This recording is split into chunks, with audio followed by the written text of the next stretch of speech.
Fred, salve, salve, meu amigo. Como é que estão as coisas, meu irmão? Vimos, sobretudo, um grande jogo, como eu falei, bastante movimentado, com o Fortaleza resistindo, né, à imposição do Bahia na Arena Fonte Nova, construindo grandes oportunidades e fazendo um grande resultado, se colocando completamente dentro do jogo, meu irmão.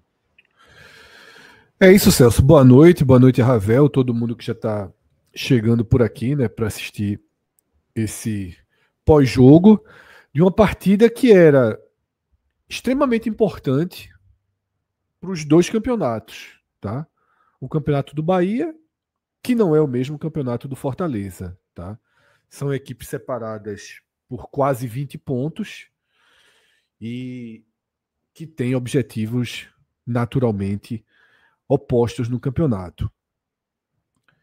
Claro que chama atenção o resultado, claro que chama atenção o fato de o Fortaleza ir construindo a sua sobrevivência no campeonato por um caminho diferente do que equipes de baixo costumam escolher e conseguir construir para resistir, tá?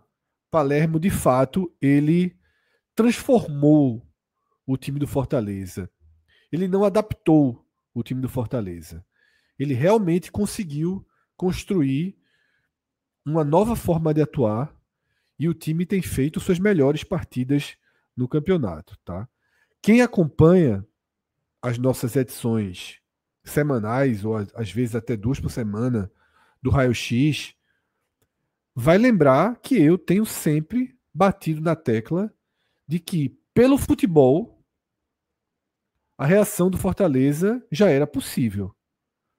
Faltava um resultado completamente fora da curva para que mais pessoas passassem a acreditar nessa reação, inclusive a própria torcida do Fortaleza. Nos últimos programas, Celso, inclusive, passamos a trazer um tema novo dentro desse debate relacionado ao esboço de reação do Fortaleza, que é o peso do jogo adiado, né? Que ele acabou conseguindo um empate moralmente bem importante contra o Atlético Mineiro, e eu sempre vou bater na tecla de que a ordem dos fatores ela altera o produto. No Campeonato Brasileiro, a ordem dos fatores altera o produto, porque o Fortaleza jogou o campeonato inteiro com a sensação de campanha pior, tá, do que realmente era a campanha. E isso basicamente não é falado, e tanto não é falado e é importante que assim que a gente trouxe esse assunto, você mais especificamente, para a pauta dos nossos programas, esse tema passou a repercutir de forma muito contundente, mesmo dentro dos vestiários, né, Fred?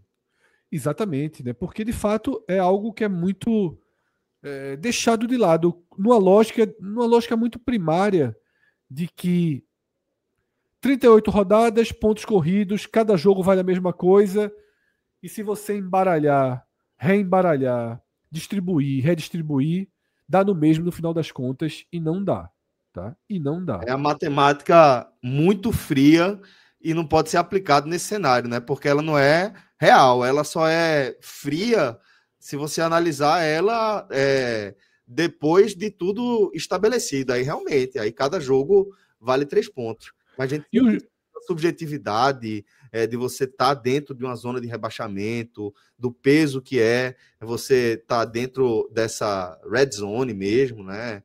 Então, foi importante você trazer esse cenário aí, Fred, esse tema para o nosso debate. E os jogos são interrelacionados, tá? Isso. Os jogos têm elos entre eles. Por exemplo, tá? O Fortaleza fez o jogo de Minas contra o Atlético Mineiro, que matematicamente não mudou a vida do Fortaleza, mas moralmente mudou. O ponto central da minha análise é que se o Fortaleza tivesse esse pontinho a mais, tivesse esse resultado, não teria o cenário meio que desmobilizado. Não foi inteiramente desmobilizado, mas um cenário muito, muito abaixo do que foi a própria participação da torcida no Clássico naquele jogo contra o Grêmio. Tá? Aquele jogo contra o Grêmio, ele... Castelão morno, né? Tinha torcida, tinha um número razoável de torcedores, tinha. Mas você já sentia uma proximidade do rebaixamento causando consequências diretas na relação torcida-time e na própria forma com que a torcida se relacionava com o jogo. E agora o Fortaleza vai viver isso de novo, tá? Agora o Fortaleza vai viver isso de novo. Porque o Fortaleza acaba de conseguir um resultado espetacular. Talvez a sua vitória mais importante no campeonato. Talvez a sua vitória mais importante dentro desse campeonato. Claro que vencer o Flamengo em casa também foi um passo decisivo para o oxigênio continuar circulando. Mas agora, porque essa se soma, agora o Fortaleza de fato entrou na rodada. Entrou na chance de permanência dentro de uma rodada. E a tabela original levaria o Fortaleza a jogar dentro do Castelão contra o Atlético Mineiro. Tá? Essa era a tabela do campeonato. Aí lá vai o Fortaleza, não joga nessa rodada, fica de novo dentro da zona de rebaixamento, com o risco de ter de novo a distância ampliada. E o próximo jogo do Fortaleza agora é com o Red Bull Bragantino fora de casa. Terceiro jogo consecutivo do Fortaleza fora de casa. Vai enfrentar o Red Bull Bragantino, tá? Se perde do Red Bull Bragantino, a mobilização contra o Atlético Mineiro já diminui novamente, tá? E isso pode interferir no que acontece dentro de campo contra o Atlético Mineiro. Então a gente tem aí uma equação subjetiva que é muito difícil de traduzir, tá? Que é muito difícil de você realmente colocar em cada Entra espaço. logaritmo no meio, Fred. É muito difícil você colocar em cada balança o peso correspondente de questões subjetivas. Isso. Mas, fazendo essa introdução, e antes de entrar no jogo propriamente dito, deixar para Ravel também trazer logo nessa introdução a visão geral dele, mas o resumo da ópera para mim é um Fortaleza jogando cada vez melhor, um Fortaleza que, ao contrário do que acontece, por exemplo, com o Vitória de Jair Ventura, e quando eu estou falando ao contrário, eu não estou dizendo que é melhor nem que é pior, mas Jair Ventura adaptou o Vitória para ser um time extremamente competitivo. Jair Ventura transformou o Vitória em um time com o comportamento e o tipo de jogo ideal para essa luta específica da permanência. É um time que consegue chegar no Allianz, sofrer, obviamente, mas sofrer numa margem de controle aceitável para um jogo com tamanha diferença técnica. É um time maduro, reforçado, trabalhado nesse aspecto da frieza, nesse aspecto defensivo, no aspecto da extrema competitividade. Não foi a linha adotada por Palermo no Fortaleza. Palermo meio que começou do zero e tentou construir um time que rendesse o máximo possível com as características técnicas dos jogadores. E o Fortaleza se aproxima muito desse máximo possível. Foi uma grande partida, inteligente partida do Fortaleza, encontrando as vulnerabilidades do Bahia. O lado esquerdo do Bahia é horroroso no primeiro tempo. O Fortaleza aproveitou o tempo inteiro, desenhou o gol em duas jogadas anteriores ao gol. O Fortaleza não. O Fortaleza encontrou os espaços, criou as chances, teve o gol anulado, teve a bola na trave. O Bahia não corrigiu. Tratava como se fossem exceções as jogadas do Fortaleza, até que leva o gol, leva o segundo gol, tá? E tendo até ali um falso controle das ações. No segundo tempo, a história muda completamente. O Bahia vem num volume de jogo avassalador, que inclusive Rogério Ceni merece elogios pela forma corajosa com que foi reorganizando o time, pela forma corajosa com que foi tirando todos os marcadores, encurralando Fortaleza, mas ali havia uma clara lógica de jogo para o segundo tempo. O Bahia iria massacrar, encurralar o Fortaleza em menos do que um terço de campo, porque teve um momento que o Fortaleza estava todo quase que em um quarto de campo, tá? Todo em um quarto de campo, mas existe uma consequência direta disso. E não foi só Ceni que calculou essa consequência, Palermo também calculou. Os jogadores de Fortaleza também calcularam, que era um espaço gigantesco para o contra-ataque. O detalhe é que o gol nem sai de um contra-ataque, tá? Ou de um contra-ataque com todo o sistema do Bahia aberto.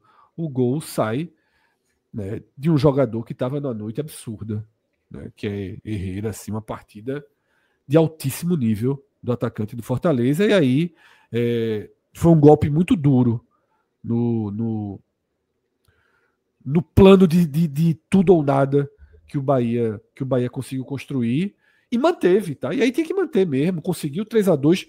No final das contas, Celso, para quem não está diretamente ligado a esse jogo, foi uma partidaça de futebol, com alternâncias, tá? Com qualidade técnica de alguns jogadores impressionante, tá? O que jogou Herrera, o que jogou Everton Ribeiro, assim, Everton Ribeiro num recorte muito menor de tempo, partidaça, né? Transformou o Bahia. Foi um belo jogo, tá? Um belo jogo e de consequências muito, muito significativas. Eu foquei nesse grande passo do Fortaleza, que é entrar para a mesma rodada de Vitória e Santos. Fortaleza entrou para a rodada em que se disputa a permanência. Por isso que esse passo é fundamental, porque a partir daí tudo pode acontecer. Tá? O Fortaleza estava fora da região em que tudo pode acontecer. Agora, ele está a 3 pontos do Santos. Para fazer esses 3 pontos, ele iguala em número de vitórias e possivelmente ganharia em saldo. Hoje tem um saldo de apenas 2 gols a menos. Então, o Fortaleza entrou na rodada. Depois de muito alcance, tempo. Né? Depois de muito tempo, é porque o Fortaleza vai ser de novo prejudicado por não ter o jogo. Isso. Porque se fosse Fortaleza e Atlético Mineiro esse final de semana, o Castelão ia estar completamente lotado. Entupido. O Santos joga fora de casa em um confronto diretíssimo contra o Inter. A gente não sabe a pontuação do Inter, porque para quem está vendo o vídeo gravado, estamos ao vivo nesse momento durante o jogo Ceará e Inter. Está no intervalo na hora que eu estou falando esse comentário, tá? E o Vitória joga fora de casa contra o Sport. É um saco de pancada? Mas é fora de casa. Ou seja, você teria aí um cenário factível para o Fortaleza deixar o Z4 na próxima rodada. Aí o Fortaleza não joga. Tá? E aí tudo volta para aquele problema que o Fortaleza carregou o campeonato inteiro. Agora, Fred, a gente vai fazer aquela análise onde você vai trazer sua leitura mais voltada para o jogo. Passamos, né, já pelo cenário, né, descrevendo como esse resultado é um resultado fora da curva para as projeções que a gente vinha fazendo do Fortaleza e como esse resultado recoloca o Fortaleza, ou recolocaria, não fosse a mudança mais uma vez na tabela do Campeonato Brasileiro, mas de forma pelo menos pontual para a análise que a gente vai fazer agora, Fred, deixa o Fortaleza absolutamente vivo para essa reta final. Como é que o Fortaleza construiu essa vitória tão importante? Como é que esse resultado ele se encaixa dentro do que da evolução de time que Palermo já vinha trazendo desde sua chegada ao Fortaleza mesmo? Celso, toda a parte matemática, toda a parte desse passo fundamental do Fortaleza para entrar na rodada em que se disputa a permanência, e Fortaleza entrou na rodada, ainda que a tabela deixe ele sem essa chance no próximo final de semana, já que não vai jogar. Para a parte dentro de campo, eu acho que o pilar da análise é justamente entender como o Palermo resolveu intervir no cenário em que recebeu, tá, de Renato Paiva. Palermo recebeu um cenário de terra arrasada. Palermo recebeu a pior versão do Fortaleza na temporada, inclusive com os jogadores sendo afastados. Entre eles, esse que a gente está vendo aqui na imagem, que fez 3 gols no último jogo e o gol da vitória nessa noite de quinta-feira, tá? Coube a Palermo reconstruir um time que, quando a gente olha a escalação, se você volta para as primeiras rodadas, para a era Vojvoda, não era esse o desenho de Fortaleza, nem de perto que se imaginava. Por isso que eu digo que o trabalho de reconstrução de Palermo é muito diferente do trabalho que Jair Ventura faz no Vitória, que Carpini faz no Juventude, que os dois estão funcionando. No caso, Mas os aquela três ideia estão funcionando. havia nos outros casos houve uma conexão com outros momentos, né, em que as equipes performaram bem. No caso do Fortaleza é de fato um recomeço, né, Fred, com o Palermo, né? Vai para além de uma reconexão entre o trabalho de Vojvoda e de Palermo, tirando o de Renato Paiva. É muito mais que isso. Né? Não, é do zero, é reset. Basicamente, total. Obviamente, ficam alguns galhos, né, dessa árvore, mas é uma outra linha de trabalho, outra proposta, outros jogadores, outro encaixe, se desprendendo de algumas verdades absolutas do Fortaleza, tá? E reconstruindo, inclusive, possibilidades individuais, como a de Davidson. Mas quando eu comparo com Ventura e Carpini, eu comparo com a lógica de você, quando está ali, dentro da zona de rebaixamento, precisando do clássico 50% para sobreviver, para permanência. De aproveitamento. Isso. Quando você tem mais ou menos uma missão dentro desse cenário, e era a missão de Jair Ventura, e basicamente a de Carpini e de Palermo, que não tinha um cenário de fundo do poço, como era o do Sport. O de Palermo era um pouquinho mais complicado já pela pontuação. O comum é você transformar seu time, primeiro, num time extremamente eficiente na marcação, num time mais frio, num time mais pragmático, que consiga, que tenha como objetivo número 1 estar sempre dentro do jogo. Se estiver perdendo é por um gol, se estiver empatando está no jogo, é sempre estar no jogo. E dentro desse conceito de estar no jogo, você tenta se defender com frieza, com solidez, com disciplina, tá? E ser muito preciso nas brechas que o jogo dá. É assim que o Vitória está se reconstruindo. Isso. É assim que o Vitória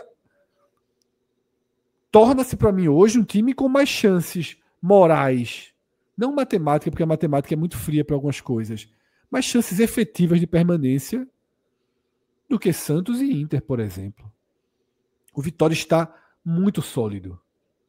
O Vitória está dentro de todos os jogos. Assim empatou com o Botafogo em casa, assim empatou com o Palmeiras, mas você vê que é um time que perde cada vez menos, é um time que consegue entender os jogos e seguir justamente esse script muito clássico, que age bem as variações da tabela, né? E se defende, Celso, se defende com frieza, joga na precisão pelas brechas. E é aqui que entra o Fortaleza dessa noite, que não é um time que joga pelas brechas. Entender um ponto em que o Bahia está vulnerável e explorar esse ponto não é jogar pelas brechas. Porque o Fortaleza não jogou pelas brechas como não jogou pelas brechas contra o Atlético Mineiro na Arena MRV. Tá? O que o Fortaleza fez foi tentar ser extremamente rápido e vertical quando tem a bola, e acontece dentro de algumas partidas algo que é muito decisivo. O seu principal jogador na partida está jogando exatamente na lacuna que o seu adversário está deixando. A gente pode dizer isso de forma bem direta, tá? Porque o que Herrera jogou hoje, em contraposição ao que Juba jogou, reflete e explica parte significativa, se não do primeiro tempo inteiro, do período do jogo até o gol do Fortaleza. O ponto crítico ali da partida, de fato. Veio a primeira chance, o gol anulado, veio a segunda chance, a bola que Barreiro acerta a trave, tá? E veio a terceira chance. Até as outras duas parecidíssimas. Isso. E a do gol já tendo a variação, mas sempre indo por ali, tá? Então, o Fortaleza foi muito inteligente, teve uma noite inspirada de 3, 4 jogadores, mas só aqui a gente já destacou 2, tá? Eu destaquei Herrera, Ravel destacou Pierre. Só aqui são 2 jogadores, mas o próprio Matheus Pereira jogou muito bem, tá? O Breno Lopes, perigoso o tempo todo. O Davidson entrou muito bem. Muito inteligente. Breno Lopes também, né? Breno fez uma partidaça, tá? Os 2 laterais muito eficientes. Então, assim, foi um dia em que o Fortaleza conseguiu ter um bom nível técnico individual e que a estratégia de jogo ela conseguiu o tempo inteiro se encaixar aonde o Bahia fornecia fragilidade. Seja no primeiro tempo pelo lado esquerdo do Bahia, lado direito do Fortaleza, tá? E depois do 2-0 e com o 3-1, você recua absolutamente seu time e coloca todas as fichas nos contra-ataques. E aí talvez tenha sido o ponto mais falho do Fortaleza no jogo. Uma série de boas possibilidades de contra-ataque que o Fortaleza não encaixou, tá? Teve um de Pochettino mesmo, assim, que fez uma escolha erradíssima. Chegou a ter 4 contra 2. É uma bola que o goleiro do Bahia corta, mas corta no pé do jogador do Fortaleza, tá? Ele sai do gol, Ronaldo sai do gol de forma inteligente, estava atento, mas para mim fez uma escolha errada, porque já tentou fazer um corte, em vez de ser um chutão para cima, já fez um corte mais objetivo, e aí, porque isso acontece quando você está perdendo, né? Você quer manter a posse de bola. Até o goleiro, no lance de pressão, ele pensa em manter a posse de bola, ele dá um corte e gera um segundo contra-ataque dentro do mesmo contra-ataque para o Fortaleza, ainda mais perigoso. Esse contra-ataque ele é muito mal conduzido, né, por Pochettino. Acho que Palermo também agiu corretamente ao demorar a fazer as substituições. Os jogadores que estavam em campo, tá, com exceção diretamente de Davidson, estavam no ritmo e no nível muito bom, e as substituições elas poderiam quebrar essa confiança, essa concentração altíssima, até porque em toda essa transformação que o Fortaleza fez, o Fortaleza perdeu qualidade técnica embarcada. Veja que os jogadores que entraram foram Pablo Roberto, Alanzinho, tá? Matheus Rossetto, e na frente, ok, Pikachu e Davidson, aí não é da parte central do jogo ali, do que pedia no momento ali. Pô, Herrera saiu porque tem limite, né? Tem limite físico para o que pode entregar. E tomou um cartão amarelo também que deixou ele... Não tomou não. Confundi aqui. Que deixou ele... e estava no seu limite físico. Então, por isso também que Herrera é substituído. Então, Celso, para mim foi uma prova do quanto o trabalho de Palermo funcionou, mesmo se insuficiente para, no final das contas, garantir a permanência. Tá? Porque é um trabalho que plantou semente. É um trabalho que plantou semente. Se o Fortaleza ficar na Série A e vai estrear dia 27 de janeiro, não tem nem o que discutir, meu amigo. É de onde está para frente. Você vai negociar jogadores que Palermo passou a utilizar menos, tá? E se já tem uma base pronta para recomeçar. Seria... São jogadores que, apesar da campanha do Fortaleza, são jogadores que têm boa visibilidade dentro do mercado, né, Fred? Tem, sobretudo no continente, tá? Isso. Sobretudo dentro da América do Sul. Nesse momento sai o gol do Inter, inclusive, né? Só dando uma notícia aqui, um resultado muito ruim para essa missão do Fortaleza, porque distancia um dos times ali que são alcançáveis, né? E talvez o time mais, pelo menos por momento e por futebol, jogando o principal menos. Alvo, né, Fred? Totalmente. Dos times do Z4, né? Mais até do que o próprio Santos, né? Isso. Mas para continuar, Celso, na análise, se o Fortaleza conseguisse a permanência, essa semente que Palermo plantou e já começa a colher frutos rapidamente, ela seria muito boa para virar a temporada. Melhor do que a de Jair Ventura no Vitória, sim, melhor do que a de Carpini, mas aí também o de Carpini é até injustiça, porque o Juventude ele é muito mais inferior, limitado, né, do que os dois times aqui do Nordeste. Tá? Mas, Celso, se cair, muda um pouco essa percepção, porque eu não faço a menor ideia de como o Fortaleza vai lidar com a reorganização financeira em caso de rebaixamento. Eu não faço ideia de como o Fortaleza vai enxugar elenco, não tem como jogar Série B com essa folha. Né? Exatamente. Não tem como. Né? Esse garoto aí da tela é jogador, Celso, muito mais para 1 milhão do que para 500 mil. Tá? É jogador para 700, 800 mil. Né? E com mais de 1 ano de contrato, e o Fortaleza tem outros jogadores dessa faixa salarial muito alta, né? Muito alta, muito alta. E eu não sei como vai fazer, e a partir daí, o quanto Palermo precisaria retrabalhar de novo. E eu também nem sei quanto ganha Palermo. Tá? Uhum. Não tenho ideia de se Palermo estaria ao alcance para uma Série B, mas aí eu acho que sim. Tá? Aí eu acho que sim. Até porque se o Fortaleza não for de Palermo, vai de um treinador na casa ali muito próxima de 500 mil. Eu acho que Palermo deve ser por aí. O que é que eu quero dizer, Celso? O Fortaleza jogou um futebol que eu vinha traduzindo a cada edição do Raio X. O Fortaleza hoje tem um futebol de 11º colocado. O Fortaleza hoje é melhor que o Grêmio, o Fortaleza é muito melhor que o Inter. Tá? O Fortaleza. Mas o Santos é de baixo. O Inter também é, mas assim, é melhor que o Grêmio, o Fortaleza. É melhor que o Ceará. Em capacidade de volume ofensivo de jogo. É porque o Ceará ele é um exemplo de solidez defensiva, de leitura de jogo, desse outro tipo de trabalho.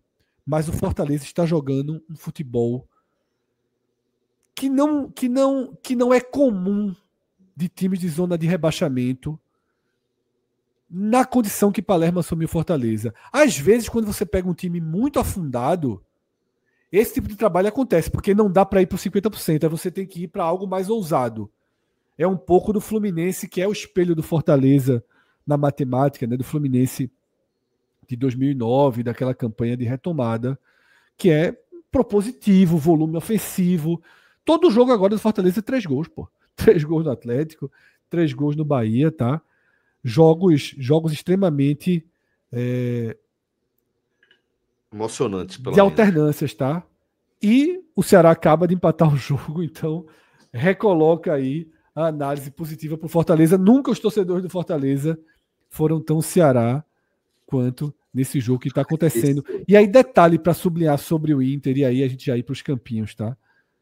O Inter está com um jogador a mais desde os 5 minutos do primeiro tempo.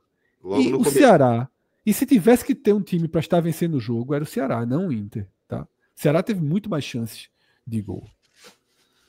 Muito bem, Fred. E agora chegou a vez justamente de a gente falar dos destaques individuais do Fortaleza. Por isso, meu caro Alan Roberto, pode trazer aí o campinho do Fortaleza já na tela.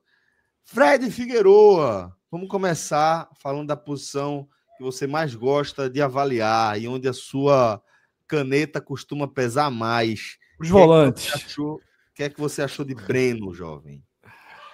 Celso, achei uma ótima partida, tá? Do goleiro do Fortaleza. Teve um momento do programa que Ravel até falou que o Bahia não criou um número alto de chances claras de gol, né? Foi no Mas, finzinho da análise dele, né? mas eu achei que Breno foi muito seguro em absolutamente tudo que precisou. Tá? Chegou a fazer grandes defesas ali no segundo tempo. Eu achei uma boa partida, tá? Uma boa partida de Breno. Partidaça, na verdade, assim. Não vou para muito bem porque 2 gols, ainda que não tenha tido, obviamente, nenhuma culpa, né? Num gol de pênalti, nem naquela bola que a defesa do Fortaleza dormiu ali no escanteio. Então, eu vou de bem para Breno. Muito bem. Começamos aí com Verdinho para o goleiro do Fortaleza. Agora vamos com a dupla de zaga, Lucas Gasal e Gaston Ávila. Celso, foi um jogo que a gente precisa dividir em 2 tempos, né? Um primeiro tempo em que o Fortaleza teve ali um início de jogo mais pressionado pelo Bahia, mas que conseguiu mudar rapidamente o cenário com os 2 gols. E depois foi um tormento a partida. Tá? A partida depois virou um tormento. E eu acho que os zagueiros tiveram um bom comportamento dentro desse jogo. Tá? Tiveram um comportamento de segurança. Não acho que o vacilo do escanteio, né, curto que o Bahia bate ali, recai nas costas dos zagueiros. Tá? Ali foi uma desorganização, uma dormida geral do time, e por isso eu não vou colocar nada na conta deles, eu vou também ficar com a boa partida dos 2 zagueiros. Muito bem, então. Lucas Gasal e Ávila, bem avaliados também por Fred Figueroa. Agora, Fred, chegou a hora de a gente falar de Mancuso e Bruno Pacheco. Celso, gostei muito de Mancuso porque eu gostei bastante do lado direito do Fortaleza, tá? Então, Mancuso para mim não foi o jogador que pesou, né, mais nessa balança, tá? O jogador que teve um peso mais significativo nessa balança foi Herrera, que para mim já pode colocar o spoiler aí, tá? É o melhor jogador em campo, verde. Paulo Sérgio aí, o melhor verde possível para Herrera, que fez ele não tinha no Fortaleza jogado uma partida desse nível, tá? Então, partidaça de Herrera pelo Fortaleza. E Mancuso, eu acho que faz Pela sustentação, né, Fred? isso. E eu acho que Mancuso foi uma boa partida, tá?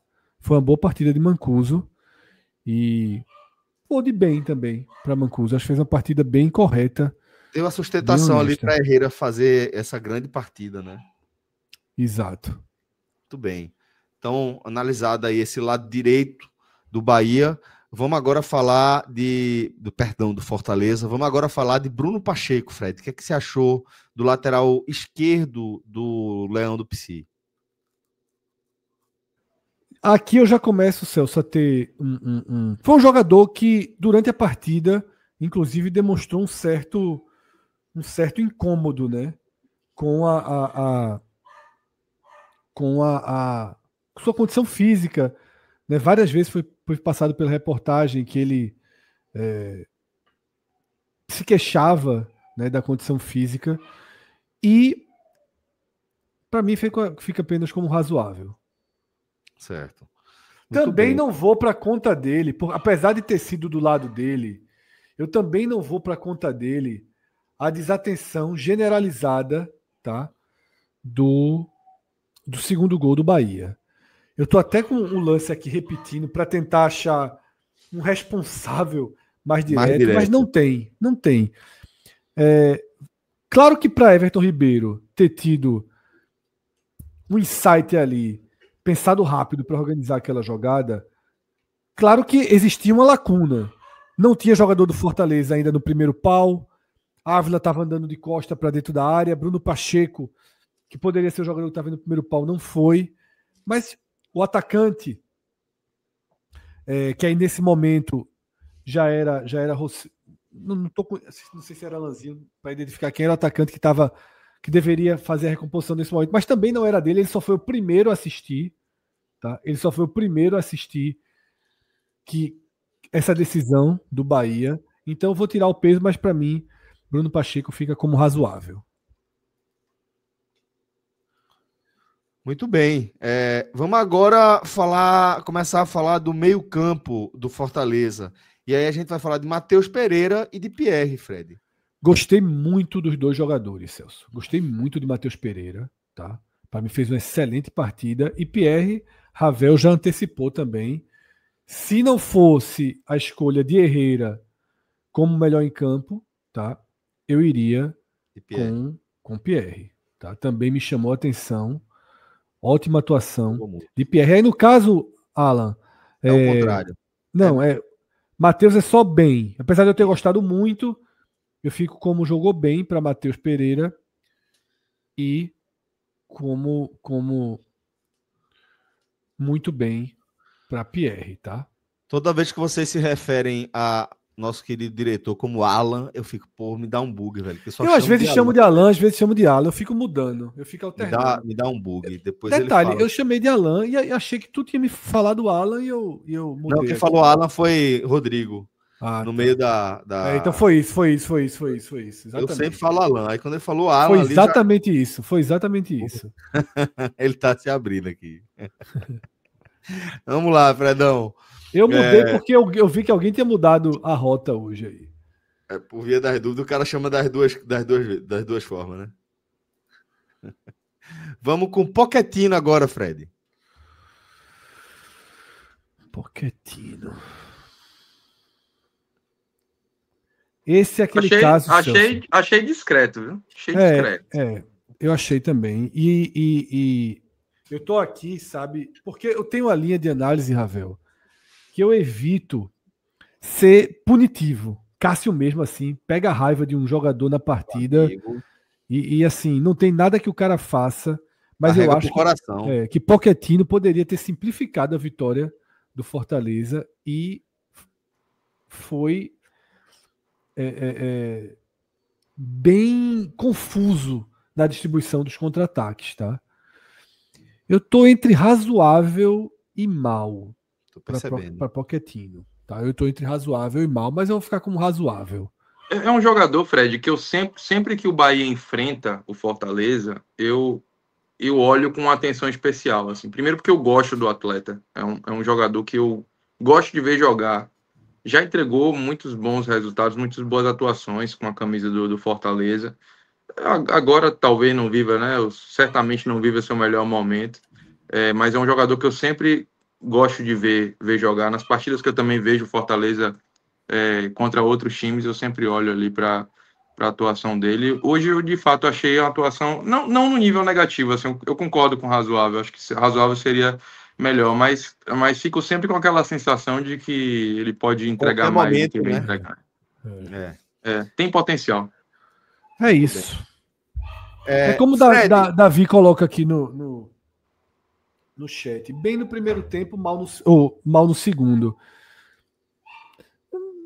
É isso. No final das contas, é isso ali. É por aí mesmo. Porque veja que o que eu estou batendo na tecla é a participação dele, que poderia ser muito mais eficiente no tamanho do rombo que o Bahia deixou para encurralar o Fortaleza como encurralou, tá?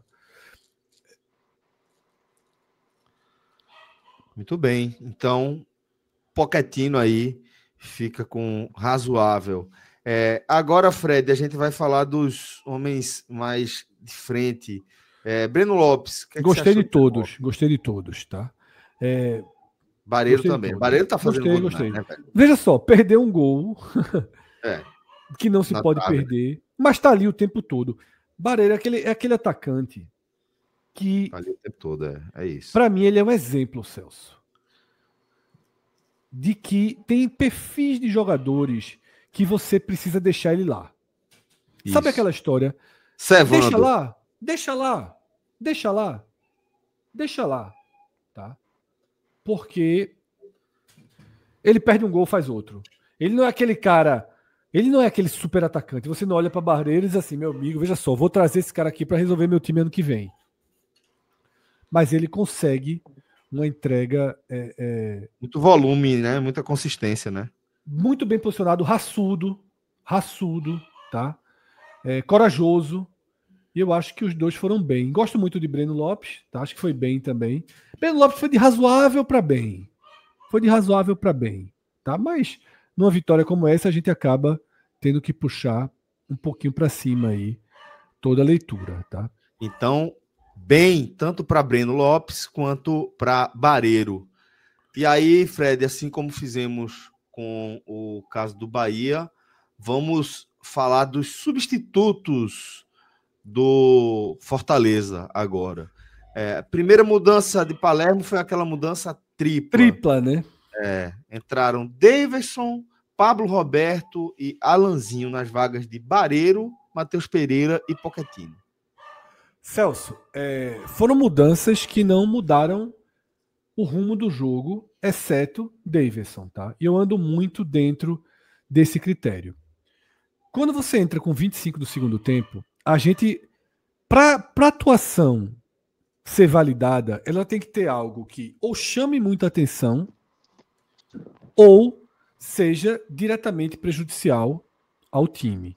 Nem Alanzinho, nem Pablo deixaram qualquer dano ao time, tampouco, né, eles contribuíram positivamente, né? Decisivamente. Agora, o time estava vencendo, porque também tem um outro ponto que eu destaco, que é o seguinte: quando o cara entra no lugar de alguém que está mal, certo? Tem um volante que está muito mal, você entrou e não mudou o curso do jogo. Então você segue a mesma avaliação do anterior. Nesse caso, Celso, eu vou descer um degrau porque eles ficariam entre o sem nota e o razoável. No final das contas, eles foram razoáveis, tá? Dentro da partida, Pablo e Alanzinho. Daverson. Muito bem, né? Tá? Veja só, teve uma bola, fez o gol, tirou o Bahia do sério, né? Provocou, desconcentrou. E aí, meu amigo, ele entrou com uma função. E ele resolveu na bola que teve. Não foi a bola mais fácil do mundo. Isso. Tá? E aí você vem no histórico de um cara que fez 3 gols na rodada anterior, e para mim isso tem que ser considerado. Então, Daverson, eu vou para muito bem. Tá? Rosseto e Pikachu, aí, Celso, eu vou realmente deixar sem avaliação. Tá? E para o nosso glorioso Martim Palermo? Muito bem, Celso, porque está sendo corajoso no que está fazendo. Tá sendo corajoso no que está fazendo. Eu tenho uma observação a fazer, tá? Sobre o Fortaleza, que eu acabei não conectando essa observação no meu primeiro comentário, que é o seguinte: o Fortaleza, ele teve um risco considerável de ter o seu 2-0 implodido e sair dessa partida sofrendo empate, seja no 2-2, seja no 2-2, seja até com 3-3, tá? Então, eu ia destacar isso de forma mais clara, Celso, porque veja só, o Bahia mereceu empatar o jogo em alguns momentos da partida. No todo, o placar mais justo foi esse 3-2.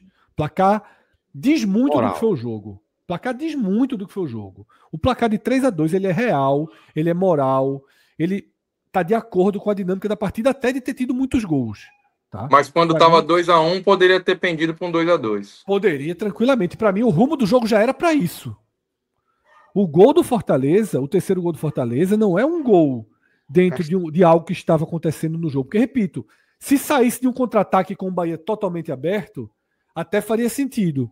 Mas não foi assim. O Bahia estava postado na defesa quando saiu o gol. Saiu de uma jogada espetacular de Herrera, tá? De uma falha ali de Pulga e de uma bola muito bem finalizada por Davidson.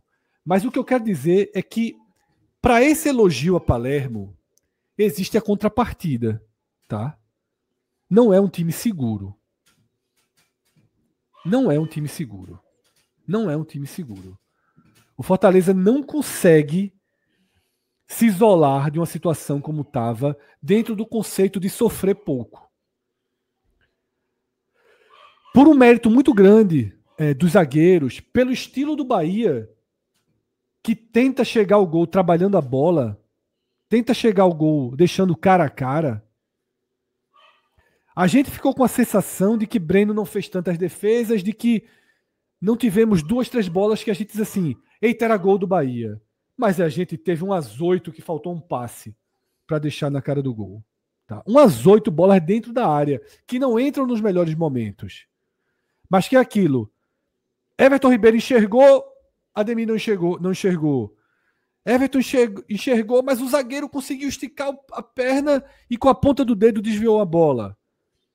Então, assim, o Fortaleza se viu sob risco, que não aparece em estatística primária, chutes a gol, chutes na barra, ele se viu sob risco mais do que deveria. Mais do que deveria. Talvez se o Bahia fosse um time com outro tipo de definição de jogadas, a gente tivesse visto mais chutes a gol, mais cabeceios, tá? Talvez Breno ter sido mais exigido efetivamente. Mas isso não muda a condição de vulnerabilidade, tá? Que o Fortaleza acabou ficando em alguns trechos da partida.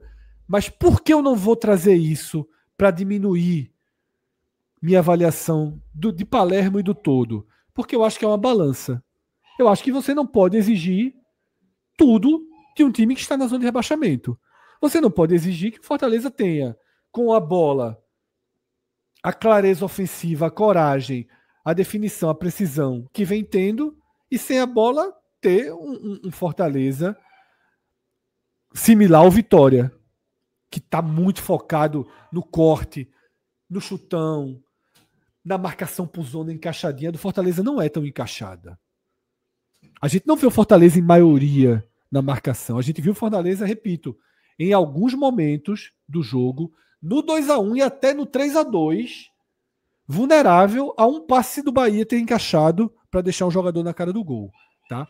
Eu cheguei a falar isso também no programa. Não foi um terço de campo, não, tá? Não foi um terço de campo, não. Foi um quarto de campo. Porque o Bahia encurralou e o Fortaleza só tinha ali a ação direta dos zagueiros ou de quem estava ali para dar o corte final e os contra-ataques para sobreviver, tá? Então, dessa forma, foi bom fazer essa última observação, Celso, para fechar essa análise aqui do Fortaleza.